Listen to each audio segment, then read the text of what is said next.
ჩამოჯექის დღევანდელ ეპიზოდს მას პიცლობს ბიბლსის კაფე. დიდი მადლობა მინდა გადავუხატო მათ, რომ დაგვითმეს სივრცე. რაც შეეხება ჩვენს სტუმარს, ეს გახლავთ სპორტსმენი, რომლის სახელსაც მსოფლიოს ტატამზე სცემენ პატივს. მან არაერთხელ დაამტკიცა თავისი პროფესიონალიზმი და ის თუ როგორ უყვარს მას თავისი საქმე. ამ ინტერვიუში ვეცდებით გაგაცნოთ არა მხოლოდ ჩემპიონი, არამედ ადამიანი, რომელიც დგას ამ ყველაფრის უკან. მოკლედ, ძალიან საინტერესო ინტერვიუს გვხვდებით, ასე რომ ჩამოჯექით. მოგესალმებით. დღევანდელი ჩამოჯექის სტუმარი არის ყველასათვის საყვარელი და ყველასათვის კარგად ნაცნობი ილიას ულამანიძე, რომელიც არის ძიუდოისტი და მსოფლიო ტატამზე ის უკვე კარგად არის ცნობილი და ყველას უყვარს. ილია, ძალიან დიდი მადლობა, რომ ჩამოჯექით ჩემთან ერთად. ძალიან დიდი მადლობა, რომ მომიწვიეთ და ჩამომაჯინეთ თან ერთად. მე ტრადიციულად გადავალ ინტერვიუზე. მანამდე ასე მიმართავ ხოლმე ჩემს პოტენციურ სპონსორებს, იმიტომ რომ მე არ მყავს სპონსორი სამწუხაროდ. და ცოტა მეტყობა ეგ ამბავი. ძალიან ესეთი მოკრძალებული ვარ. და ამიტომ ჩემ მეგობრებო, თუკი მომავალო მეგობრებო, ბატონო. ჩვენ ღია ვართ თანამშრომლობისთვის და ისეთ ადამიანად, აქ კი გვაქვს წყალი, მაგრამ ეს ხო შეიძლება კონკრეტული ფილმის წყალი იყოს. ამიტომ აი ესეთი ხელდამშვენებული რომ მოვიდე ილიასთან და ილიას მსგავს ადამიანებთან, რა ვიცი, არ იქნება ორი გვარში თქვენთვის, არ ჩემთვის და ასე რომ ღია ვარ. აი ხო არის საჭირო ხმე თანხმები. ძალიან საჭიროა. სპონსორები ზოგადად როგორც სპორტსმენებისთვის, ისე ნებისმიერი სფეროში არსებული ადამიანებისთვის. კი ბატონო. ილია, ეხლა დავიწყეთ ჩვენ თავიდან. მე და შენ ეხლა უნდა წავიდეთ ტყიბულში. დავბრუნდეთ ბავშვობაში. შენს აქვე უნდა ვთქვა, ყველაზე მეტად რა მე ამაყება და რატო ვარ ასე მაგათ უფრო ამაყირა. ილია ჩემი ქალაქიდან არის და ჩვენ ორივე ტყიბულელები ვართ. კი ბატონო. 100%. ხო. დავბრუნდეთ ტყიბულში, შენს ბავშვობაში და მომიყევით ძიუდო, როგორ შემოვიდა ჩემში.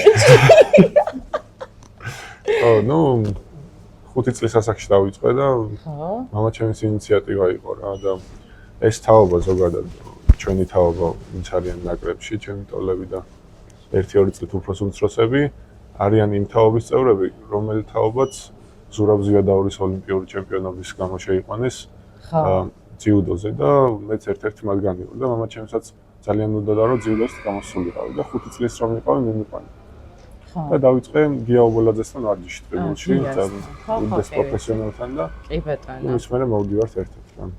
ანუ ყველაზე დიდი წვლილი ვის მიუძღვის მამას შენს ამ კარიერაში წასვლისთვის თუ ჩვენ რა თქმა უნდა 5 წლის ახ ჩემ დამოუკიდებელ გადაწყვეტილებას. ეს გავიგე ერთი რომ შეგიყვანონ, მაგრამ მეორე არის რომ ამ მიმართულებით ყველანაირად ჩვენ როგორ ვამბობთ ხოლმე რომ ბავშვის წარმატებაში სამი რამ არის საჭირო, სამი დიდი რამ, ერთი ამ მშობლის სურვილი, მეორე არის მწვრთნელის პროფესიონალიზმი და მესამე თვითონ სპორტსმენის და ვინც ვარჯიშობს, იმის უდიდესი შრომა და თავდადება და რა ჩემ შემთხვევაში სამივე ესე ვთქვათ იყო თავიდანვე და ამანაც განაპირობა რა ჩემი შედეგი. ხო, აი ვინ გაჯერებდა ყველაზე მეტად რომ ილია შენ გამოგივა და ეს შენი საქმეა და შენ ამაში მიაღწევ წარმატებას. ნუ თავიდან მართალი გითხრა იყო ეგ საკითხი რომ ჭირდებოდა მაგ ყველაფერში, იმიტომ რომ ხო რა ვიცი 2-3 წელიწადი როდესაც დავიწყეთ უკვე შეჯიბრებებზე გასვლა, ერთ შეხვედრასაც ვერ ვიგებთ ესე ვთქვათ. ხშირად სხვა მშობლები ამ შემთხვევაში გამოიყვანენ ხოლმე და გული აუცილებელი. კი, რომ რაღაც არ არის ამისი, რომ ამბობენ. კი ბატონო, მაგრამ მადლობა ღმერთს მამაჩემმა იგივე არ გააკეთა და პირიქით ბოლომდე მოყვა რა. ხო. ეხლა მითხარი, ტყიბულში ეხლა მე ძალიან კარგად ვიცი ტყიბული და შენ ძალიან ვიცი ორივე. აი, როგორ ვარჯიშობდი? რა პირობები იყო? ან თვითონ მეტარი რითიც ვარჯიშობდი? კი, ჩვენ გეტყვით, საინტერესო არის კი. იმიტომ რომ როგორ იწყებს ადამიანს? მეც გავიხსენებ. ხო. საიდან მოვდივარ და რა აბარა. ნუ ვარჯიშობდით კარატისტების დარბაზში და კარატისტების დარბაზში კვირაში ორჯერ ვარჯიშობდით. დანარჩენ დღეებს სულ გარეთ ვიყავით. აჰა. ესე ვთქვათ და მაგ პირობებიდან ძალიან რთული იყო სხვა ბიჭების შობლები ძალიან ესე ვთქვათ არ აღიქვამდნენ რა ისეთ პირობებად, რომელშიც დაეტოვებიათ თავისი შვილები და ბევრი მაგის გამო ამ პირობების გამო გავიდა კიდეც რა ძიუდო კი ბატონო და გარდა ამისა ჩვენ ამ დარბაზის გარდა დილას სკოლამდე მე და ჩემი ძმა დღე არ გაცდებოდა რომ 7 საათზე არ გვევარჯიშა გიაობოლაძესთან ერთად. 10 წლიდან კი. 10 წლიდან მქონდა ეგ мотивация რომ დილას მართლა 7 საათი ამ გარიყავით და გვევარჯიშა სკოლაში წასვლამდე. ამინდი რა ამინდიც არ ვიყავ. ამინდი შუა დღესაც ნუ იმ ორი დღის გარდა კარატისტების დარბაზში ვარჯიშობდით, სულ წვიმა იყო თქვარი იყო გარეთ ვარჯიშობდით ხოლმე რა. მართლა ხო? მოდი გავიხსენეთ შენი პირველი გამარჯვება. აი, შენ პატარა ხარ, პირველი გამარჯვება რომელი იყო, ვის შეხვდი და ის ემოციები მითხარე. ნუ პირველი გამარჯვება არ მახსოვს ესე. მე ჩემი ძის პირველი გამარჯვება მახსოვს, იმიტომ რომ ნუ სანამ ძიუდოზე ესე მარტო ძიუდოს არ ვირჩევდი ცხოვრებისეულად, ცეკვაშიდაც დავდიოდით მე და ჩემი ძმა და ერთი ისტორია ეგეთი რომ დაემთხვა ცეკვის კონცერტი და ძიუდოს შეჯიბრი. ხო. და ისე მოხდა რომ ჩემი ძმა შეჯიბრზე წავიდა. და მე წავედი ცეკვის კონცერტზე რა, საცეკავად და აი რომ მორჩით უკვე კონცერტს კარგად რო ჩავატარეთ, დარეკეს პოლნიში იყო შეჯიბრი. და შაკო ჩემპიონი გახთაო და მოდი თემა ავტობუსმა რითაც მიდიოდ ტაში დაუკრათ რა. მან მივხვდი რომ ცეკვიდან უნდა გამოსული აი და ძიუდოსთვის ამეთქო მთელი ეს დრო რა. მარს, ანუ შენი ძმის წარმატება გახდა შენთვის რაღაცა ესეთი ინსპირაციული ნაწილი რა. მე უკვე გადავწყვიტე რომ მარტო ძიუდოზე უნდა მივარჯიშო. როცა ტყიბულში ვარჯიშობდი შენ ძმასთან ერთად ან მარტოც ხოლმე. აი მაშინ ფიქრობდი რომ აი შენ მიაღწევდი ამ ხელა წარმატებას, სოფლიო გაგიცნობდა ანუ ჩავლებული გქონდა თუ არა ამ ფიქრებისთვის? გეტყვით, ძალიანაც არ ვასწრებდი თუ ვერ ვასწრებდი მოვლენებს, ჩემი ბავშვური გონებიდან გამომდინარე, მაგრამ ღმერთის წყალობით გიაობოლაძე ჩემი მწვრთნელი ყავდა ისეთ პროფესიონალი, რომ ძალიან მოვიკითხავთ. მოვიკითხავთ, რა თქმა უნდა, გვეუბნებოდა, აი წონებსაც გვეუბნებოდა, მაგალითად მე 50 კილო ვიყავ და ჩემი 55, მე მეუბნებოდა რომ შენ 100 კილოში იასპარეზებ და მე მიკვირდა 100 კილო როგორ უნდა გავიზარდო მეთქი, მაგრამ იცოდა წინასწარის გვამზადებდა კიდეც. მე მახსოვს 12 წლის რო ვიყავი და დილას ვარჯიშობდით. აი ესე ვთქვათ კინის მოგრძო, აი ლომს რო ეძახიან. ლომს დაგვაჭერინებდა ხოლმე და გაშლილ ხელით გვატარებინებდა ოლიმპიადაზე. მედროშაობას რომ მოგიწევთო, უნდა შეძლოთ რომ ცალი ხელით ატაროთ ეს დროშავა რა. და მეც ოლიმპიადის გახსნაზე კაკრას რომ მომიწია დროშის ხელის დაჭერა ეს მომენტები მახსენდებოდა როცა გიამასწავლებელი 15 წლის უკან მაგ ყველაფერზე ნავარჯიშებდა ხო. აუ ძალიან მაგარი არის. იმ პატარა ილიას რას ეტყოდი აი რომ შევიდა დარბაზში და ძიუდოისტი უნდა და გამოსულიყო და შეიძლება არც კი ფიქრობდი მაშინ რომ ეხა შენ ამ ხელა წარმატებას მიაღწევდი, მაგრამ აი რას ეტყოდი აი იმ ილიას. რა ეგრე არ ვიცი. ვიცოი მიიყიდე თქო. მაშინთან რა იაფი. მაშინ და. ძალიან. შეიძლება კარც არიყავით ხა. აბა. ძალიან კი ეგ. ნუ რა შეტყოდი და ძალიან ბევრი ვარჯიშე თქო რა. ხო. კი ბატონო. ეხლა მე უნდა გადავიდე შენს კარიერის ამბებზე, რაღაც მნიშვნელოვან მომენტებზე.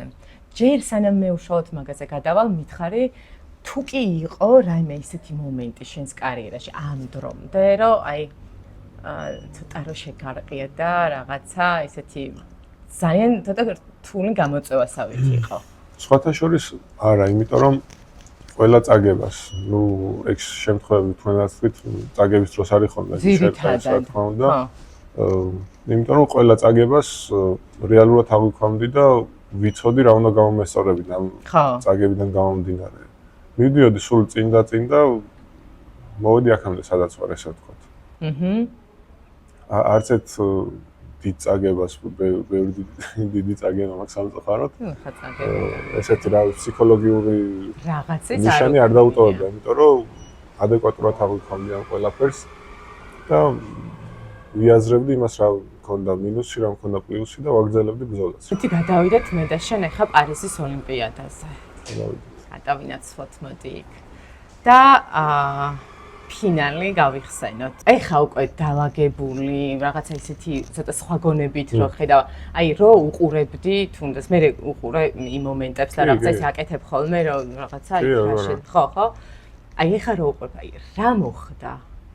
რა მოხდა მაშინ? აი რამეს თუ უკავშირებ მაგალითად? დაალაგებულობას რაც შეეხო, რაღაც მეორე დღიდანვე დაალაგებული იყავ. კი ბატონო, მეორე დღიდანვე და ერთი ემოცია რაც გამოვხატე იმის მერე კვარცხლბეკიდან ასვლიდან ვიცოდი უკვე რაც იყო ეს ყველაფერი და ესე ვთქვათ სწორად მივიღე. აჰა. და რა მოხდა თქო ახლა ცოტა სიღრმეში რომ არ ჩავიდე და რაღაც ფსიქოლოგიური მიზეზები რო არ მოუფიქროთ ამ ყველაფერს, უბრალო იყო შეცდომა და არასწორი გათვლა თვითონ იმ მომენტის. ჩემი აზრით ეს იყო რა. იმიტომ რომ მის მერედაც ხშირად მიფიქრია და არაფერი ესე ვთქვათ განცდა ნერვიულობა იმ მომენტში არ მქონდა. ხო, ნუ მაგაში მეც დარწმუნებული ვარ.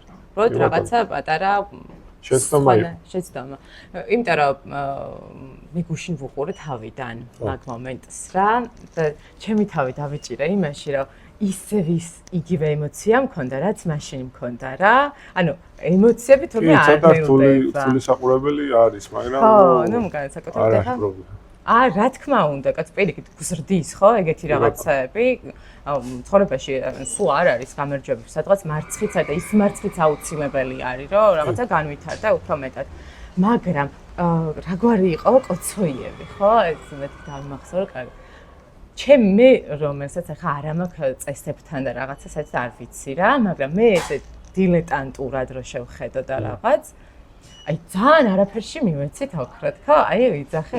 ხო ესე არის, შენ ცხოვრება. ნაჩუქარი, იმიტომ რომ პრაქტიკულად არაფერი არ გაუკეთებია სამაგისოდ და წაიღო ოქრო. მე გავაკეთე და მე ჩემი იყო წაგებაც მომგებაც. ხო, ანუ როგორი რაღაც კომენტარები იყო, იცი რომ აი კიგეცოდნენ აი იჩქარა რაღაცა 8 წამი იყო დარჩენილი და გაეძლო თუ რაღაცა რა თქმა უნდა ლოგიკურიც აი ეგეთ კომენტარები და მილიონი აზრია მე ისეთი აზრი მოვისმინე აი არ ვიცი რა მე ცოტავში არ მომდა არა ნუ ცუდი მაგალითად ნუ არ ვიცი რა რაღაც ან წინასწარ იყო დაგეგმილი ან რაღაცა ფული აიღო და ეგეთები მეთქი ვაი მე ეგეთი მართლა არ მომისმენია არა ლოგიკურიცა მე არც მეკვის რომ ისეთი რაღაც გავაკეთე ნუ თამაშია ფეხბურთსაც რო ვიცით ხო ნუ ლოგიკურიცა და არ მეკვის საერთოდ და ყველას ხო უგებ თითქოს მაგაში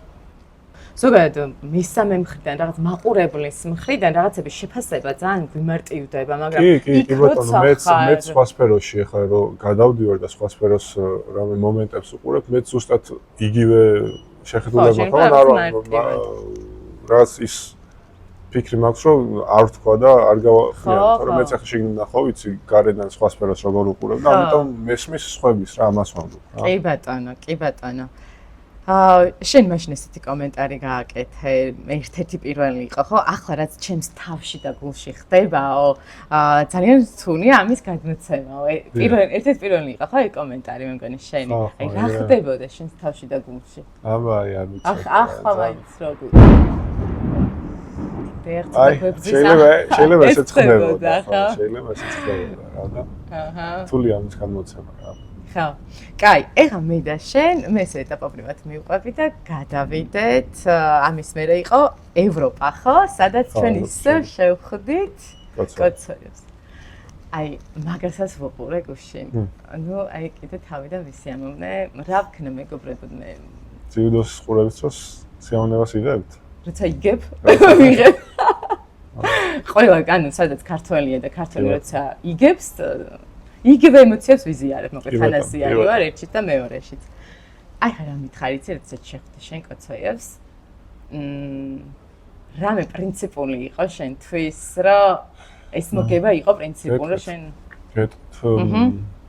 როგორც აღნიშნე, წაგებას ძალიან რეალურად და ადეკვატურად ავიქვა ხოლმე და არაფერ ფსიქოლოგიურ ნიშას არ მიტოვებს. კი, ძალიან კარგი. აქედან გამომდინარე, ჩემთვის კოცოევი არ არის რაღაც განსაკუთრებული ძიუდოისტი, ან ის ძიუდოისტი, რომელთანაც ოლიმპიადის ფინალი დავთმე. ხო. ჩემთვის არის ძიუდოისტი, რომ არის, თქვათ, ძლიერი მხარეებით, სუსტი მხარეებით და ვიცმე მას როგორ უნდა ვეჭიდაო. ხო. ის ფიქრები, რა ფიქრებიც თქვენ თქვით და ხშირად ხო არის ხოლმე რა, აი რაღაცა არის ხოლმე და სპორტსმენს თუ გაგექცა ეგ ემოცია და ამ გასაკეთებელს, რაც გაქვს გასაკეთებელი იმ გეგმას, რომელიც გეგმაც უნდა განახორციელო, თუ გაცდი ემოციურად, ძალიან დაზარალდება. მე რომ შეიძლება მეფიქრა ოლიმპიადაზე აბა ესა იქნება პრინციპულია ის. შეიძლება დამარცხებულიყო. ხო, სადღაც არის მოგების შემდეგ. მოგების შემდეგ. და ზუსტად ამ განხილვის დროს შეიძლება ვისაუბროთ, რომ პრინციპული იყო და რომ წამეგო რა შედეგები შეიძლება მოყოლო. ხო. მაგრამ იმ მომენტში დამიჯერეთ, აი ნებისმიერ ძიუდოისტთან, ნებისმიერ ეტაპზე, თუნდაც ევროპის პირველ შეხვედრაში, მეორეში და ფინალშიდაც ფიქრობ მარტო იმაზე, რა გეგმას დავსახეთ და რაც უნდა განახორციელო რა. და ეს ყველაფერი, რაც ესე ვთქვათ, რომანტიზირებულია ხოლმე შემდეგ გულშემატკივრების სიყვარული, გაზიარება, პრინციპული დაპირისპირებები და ამის განხილვა. ისედაც მოვა და ისედაც იქნება, ესე ვთქვათ. ნუ რა თქმა უნდა. შემდეგ მოგების შემდეგ შეგიძლია ამ ყველაფერში გადაეშვა ბოლომდე და არაფერი არ დაზარალდეს რა. ხო, აი მე მაგალითად მე როგორც გულშემატკივრის პოზიცია რო გითხრა, პრინციპულად მინდოდა რომ აი უეჭველი აი გქონდა რა. მე არ მქონდა მაგის უფლება, რომ ეგ მეფიქრა უბრალოდ. გამარჯვებისთვის ეგრე იყო საჭირო. მაგრამ შემდეგ ეგრე მოხდა და ეგრედაც არის რა. კი ბატონო, დიახაც. ეხლა გადავიდეთ ერთ-ერთ ბოლოზე, ხო, მსოფლიო ჩემპიონატი. აქ რა ხდებოდა, ანუ რამდენად რთული იყო? რთული იყო იქიდან გამომდინარე, რომ დამარცხდი. ხო, ნუ მაგრამ რაღაცა ხდება ხოლმე რა, არის რაღაც განსაკუთრებული შეცდომის გამო, ან განსაკუთრებული მიზეზის გამო არ დამარცხლ უბრალოდ სპორტია, ძიუდოა და ვერ მომეზადე სათანადოდ და ამის გამო. ხო. უფრო მომზადების ამბავი იყო, ვიდრე ჩემი შეცდომის, შეშობილ შეცდომის რა. ნახე კიდე რა მინდა რომ მითხრა, შენ შეხვდი ქართველს. კი ბატონო. ნიკოლას შერაზაძიშვილი. რომელიც ესპანეთს წარმოადგენდა, ხო სწორი ვარ? აი ქართველი რო ქართველს ხვდება. რამე არის აი ეს შინაგანი ესეთი ემოცია, მაინც აი სხვა ეროვნებისას რო ხვდები, რაღაცა მარტივია.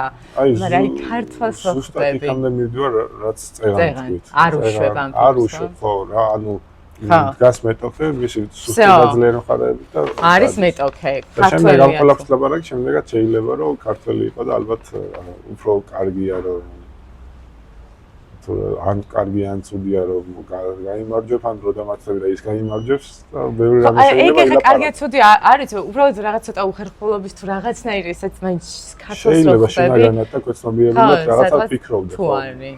ან თუ დაგიჭერია შენი თავი, რაღაც მაგ ფიქრში რა, ქართველს რო ხვდები, ხა ნეტას სხვა იყოს მაგალითად. არა, ხო? არა. მეტოქე არის მეტოქე, რა ეროვნებიც არ უნდა იყოს. სხვათა შორის ნიკოლოზ ძალიან კარგი ადამიანია, ძალიან კაცი არის და ეს ორგზის არის, ხო? მსოფლიო ჩემპიონი. ხო, კი და ანუ მე რა თქმა უნდა ყველას პატივს ვცემ და ყველას შრომას პატივს ვცემ. მაგრამ არის რაღაც მიკერძოებულება გვაქვს ვიღაცების მიმართ, ვიღაცების. ნუ ეს ეგეთი არის რა. ხო და რა კითხვა მქონდა იცი?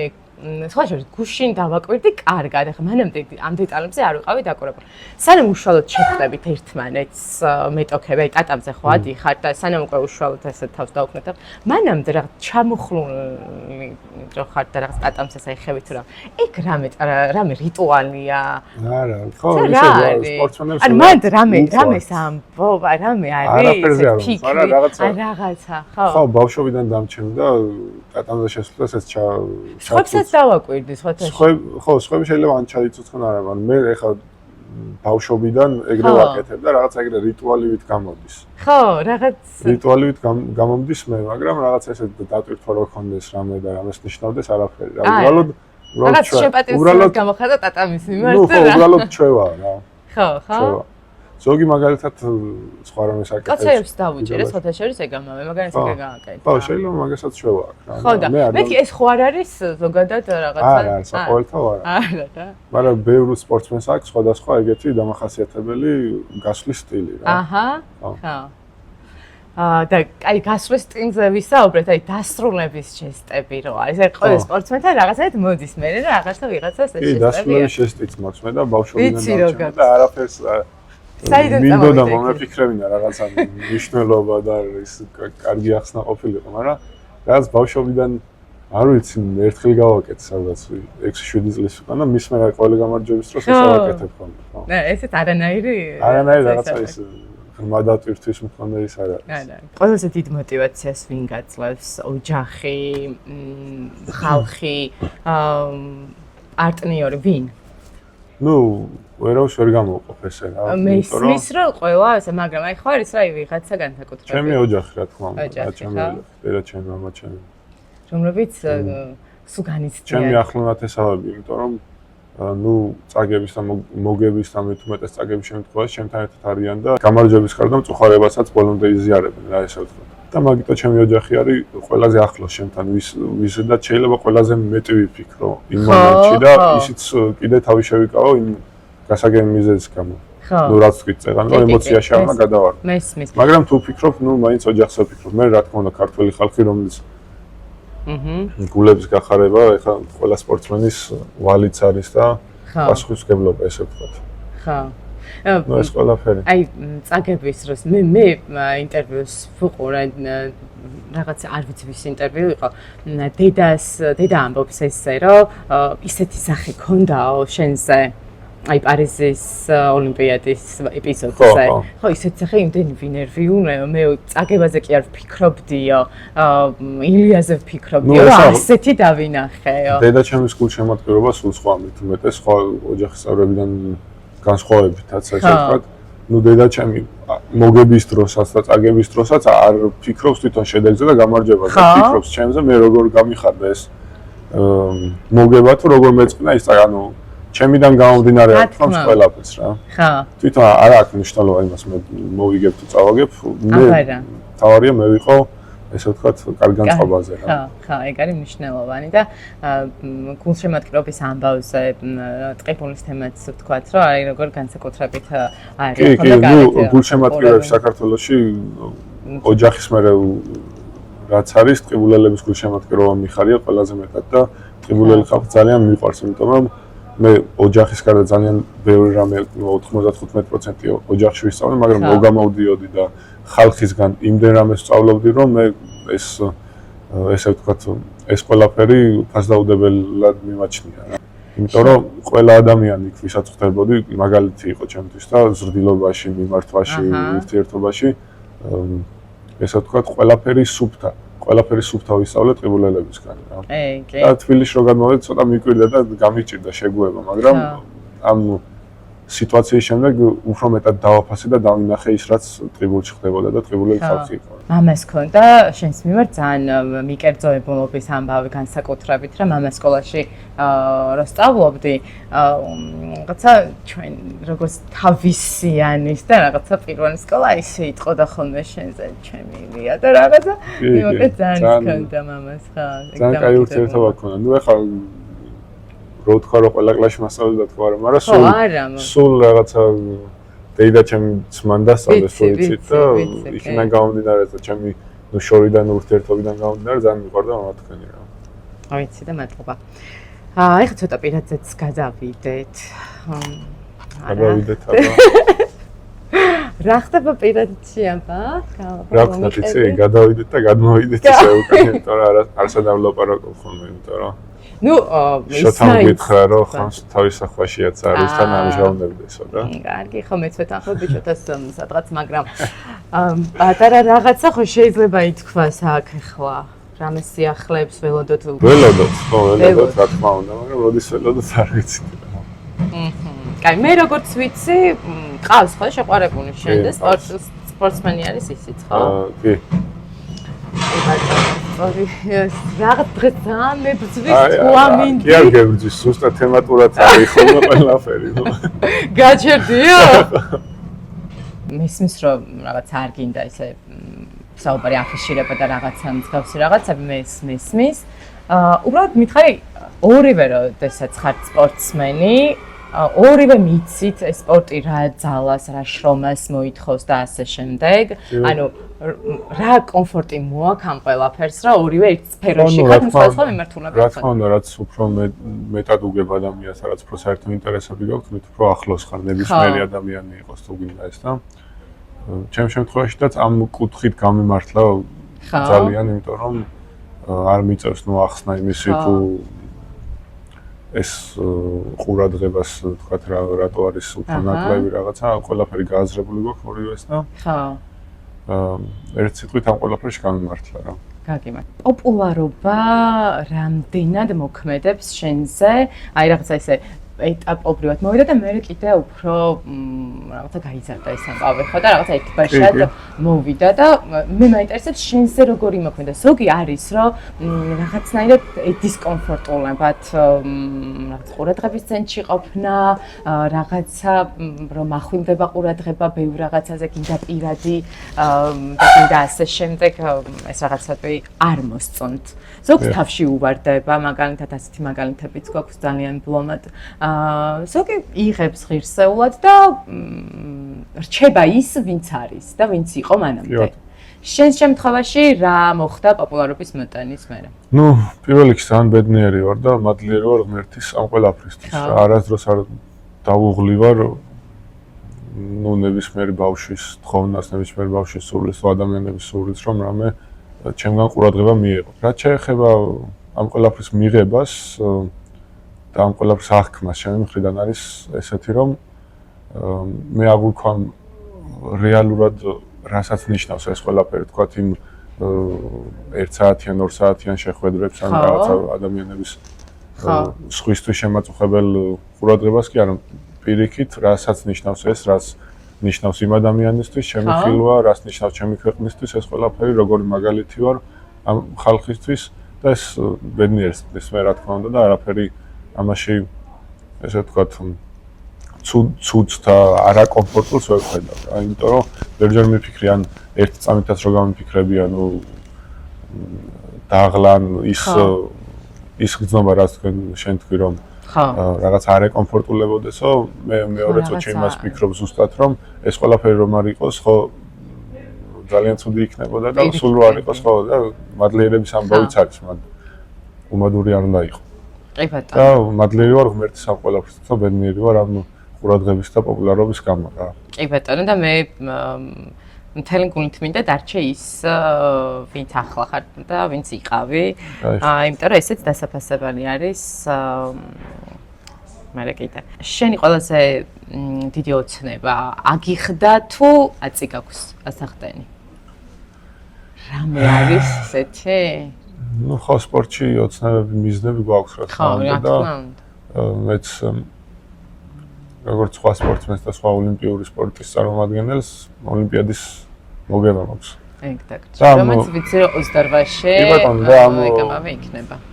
ნუ ამ შედეგმა რაც მე ოლიმპიადაზე ვაჩვენე დამარწმუნა იმაში რომ საერთოდ არაფერი არ არის ამაში რთული და ძალიან ესე ერთხელის მოსმით შეგიძლია ნუ ფსიქოლოგიურად ამ ფერთხელის მოსმით რა თქმა უნდა ამაში უდიდესი შრომა უნდა ჩადო და გასწიო მაგრამ არ ყოფილა ესეთ რთული როგორც მე ბავშვობაში წარმოედგინე. აჰა, ეგ არის რაც დაგჭა და 28-ში ვიცი რომ მიაღწევ.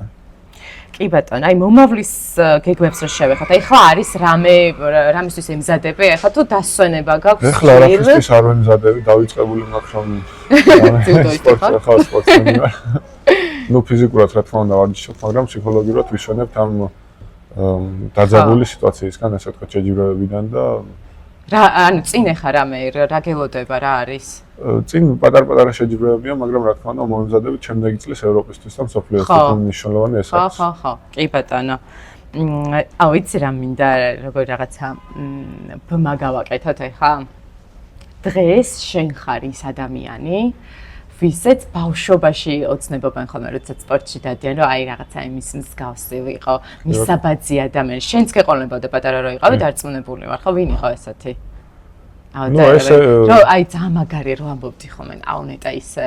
ესე გამორჩეულად ერთი ადამიანი არ მყავდა, მაგრამ ჯიუდოს წარმომადგენელი ვიყავი და ჯიუდოს მთელი ნაკრები, ნაციონალური ნაკრები, ჩემი ესე ვთქვათ მისაბაძი ადამიანები იყვნენ რა ესე. ხო, და ეხლა როდესაც შენ წარმოადგენ იმ ერთ-ერთს, რომელიც მისაბაძი არის სხვა ახალი თაობისთვის, რომელიც ეხლა სადღაც ნებისმიერ წერტილში რაც შეუძლიათ იმით, რომ ვარჯიშობენ, რაც აქვთ. და თავის რაღაცა ოცნებებში არიან სოფლიო ტატამებზე, აი რას ეტყოდი ამ ადამიანებს, რა არჩევას მისცემდი და ზოგადად რას ეტყოდი რა? პირველ რიგში დაუჯერო მშობლებს, შემდეგ მწვრთნელებს და ამ გზაზე რა გზასაც თავის მწვრთნელები შეთავაზებენ, უხშაუხვრელად იშრომ. მეც არაფერს, იმიტომ რომ ეს არის ესე ვთქვათ 99% წარმატების ფორმულა. ხო. თავდაუდებელი შრომა, თავგანწირვა. მაგრამ სწორი მიმართულებით, ამ სწორი მიმართულებაში უკვე მწვრთნელი ეხმარება. ხო. ანუ შრომა არის მთავარი თუ ნიჭიერება? რა თქმა უნდა, ნიჭიერებაც საჭიროა, მაგრამ რაღაც ასაკამდე ეს ნიჭიერება ნიჭიერებით გადიხარ ფონს, მაგრამ როდესაც შენ გარდა კიდევ მილიონი ბავშვი და მილიონი ადამიანი ვარჯიშობს, მოგჩაუხრელად ჩვენი ნიჭი, ესე ვთქვათ, აღარ არის ხოლმე არაფერი, მაგრამ თუ არ განავითარე, თუ ნიჭს დაემატება ის შრომა, ვიღებთ ისეთ სპორტსმენებს, რომლებსაც შედეგები აქვთ სანათლებელი და საოცნებო რა. ხო. და ჩემი აზრით, ალბათ ამეთანხმები, თავარი კიდე ერთ-ერთი მთავარი მანდრაც არის საკუთარი თავის რწმენაც, ხო? შენ თუ არ დაიჯერე, რომ შენ ეს შეგიძლია, ამას შეზღუდვა ძალიან მნიშვნელოვანია. ყველაფერი რაც თქვი და ყველაფერი რაც ზოგადად შენი ორგანიზმით აკეთებ, ან სხვა გიკეთებს და мотиваციას გაძლევს, ყველაფერი შენი თავიდან გამომდინარე და შენი რწმენიდან გამომდინარე უნდა ხდებოდა. შენ თუ არ გინდა, ნუ როგორი მაგალითი მოვიყვანო, თუ მაგალითად მანქანაზე დაგვსვამენ და შენ არ გენდომება, რომ იმ დანიშნულების წერტილამდე მიხვიდე, რაც არ უნდა გვერდში გზავრი ყავდეს, უკან დედა გეჯდეს და გითხრას, რომ ასაკენ, ისაკენ და სწორადაც გაძლევდნენ ამ მითითებას, შენ თუ არ გინდა, რომ იქ მიხვიდე, რა თქმა უნდა, რულს სხვა მხარეს გადაკრავდა. ბევრი არიან ესეთები სხვათა შორის. ხო. ვინც მიუხედავად ყველა იმ პირობისა, რაც გააჩნიათ, გადაკრავენ ხოლმე, რა. რო არ ეძიუდოისტი ვინ იქნებოდი? არ ვიცი, ნუ ბევრი სფერო მომწონს, ალბათ მუსიკალური ხაზით წავიდოდი, იმიტომ რომ ძალიან მომწონს ეს სფერო და დარწმუნებული ვარ, რომ ნებისმიერ სფეროში ნუ არ დავაკლებდი შრომას და ვიქნებოდი იმ სიმაღლეზე, რა სიმაღლეზედაც ძიუდოში ვარ ახლა. ხო. ძალიან დიდი მადლობა მინდა გადაგიხადო კიდევ ერთხელ, რომ გამოყავით, რომ ჩამოჯექი და ესე გულწრფელად მესაუბრე. ამიტომ ძალიან დიდი მადლობა მინდა გადაგიხადო და გისურვებ წარმატებებს და ნუ მთელი საქართველო და განსაკუთრებით ჩვენ ტრიბუნები შენს გვერდით ვართ ყველა ნაბიჯში. სადაც არ უნდა გადადგა ყველგან ჩვენ ვარჩეს გვერდით. ძალიან დიდი მადლობა, ძალიან მისმენია ამ ლაპარაკით და ძალიან გამიხარდა რომ ჩამოჯექით ერთად. ძალიან დიდი მადლობა. მადლობა რომ გვიყურეთ. ჩვენი არხის გამოწერა არ დაგავიწყდეთ ძალიან ხო ძალიან მჭირდება ეს ამბავი რომ ასეთ ადამიანებს 200 ფოლოვერამდე მაინც რა ავიდეთ. რა მეტი. ჯერჯერობით. მე ცოტა გული. 200.000 ვიგულის ხო? ეგრე, გამიხარე გული რაღაცა. და მეც და ილიაც მოგიწოდებთ რომ დაგვასაბსკრაიბ. მეც მომწონს მეთა. კი ბატონო და მე არ მოგაკლებთ საინტერესო ადამიანებს და საინტერესო თემებს. შეხვედრამდე.